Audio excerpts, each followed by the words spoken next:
Hi, my name is Dr. Elahi, and I just wanted to have a brief discussion regarding a common problem, and that is concussions or traumatic brain injury. So as we all know, concussions are related to blunt head injury, meaning whenever there is acceleration, deceleration forces applied to the skull, there can be a concussion diagnosed. So what exactly happens? What you need to realize is that the brain is actually anchored and buoyed inside the skull, surrounded by fluid both on the outside and inside, meaning this gelatinous structure is actually floating in a sense.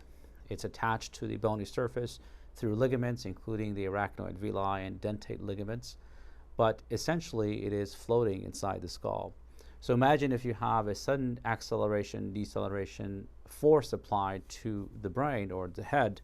Well, there's movement of this gelatinous structure, and oftentimes we see injury as there is budding or physical trauma to the frontal and posterior parts of the brain. What also happens is that as there is these acceleration, deceleration movements and traumatic injury to the frontal and posterior parts of the brain, there are actually nicks and cuts that apply to the long tracts, meaning neurons that run from one end of the brain to the other.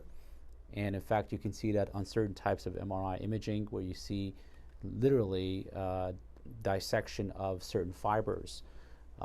And what also happens is microhemorrhages, meaning tiny amounts of bleeding as small capillary arteries rupture.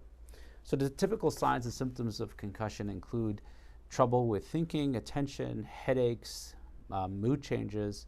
Often patients describe sensitivity to lights and sounds, difficulty with concentration, memory loss, and so on. These symptoms usually last between 6 to 8 weeks, but in some individuals they may last 6 months or longer. So typically when you see your doctor, they would advise you to rest, avoid any kind of strenuous exercise or strenuous mental activity, and treat the symptoms. For example, if you have headaches, there are certain medications that are prescribed for that. If you have trouble sleeping or with mood changes, well, there are some certain medicines that are prescribed for those. Well, that is the conventional method. We have now learned that you can actually take an active approach, whereby you can literally rewire and reconnect those regions of the brain that have been traumatized. And this accelerates the improvement and obviates the need for continuous treatments with medications that may be harmful.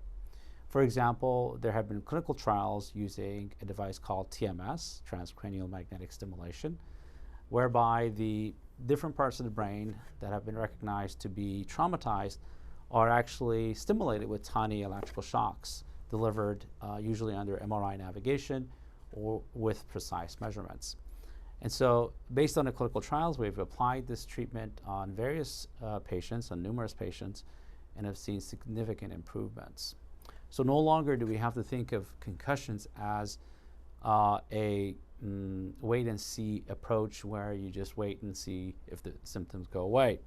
So there are actually active approaches that have been shown to be very helpful. So you can learn more about TMS and concussions on my website. And feel free to submit any questions or call us at any time. Thank you.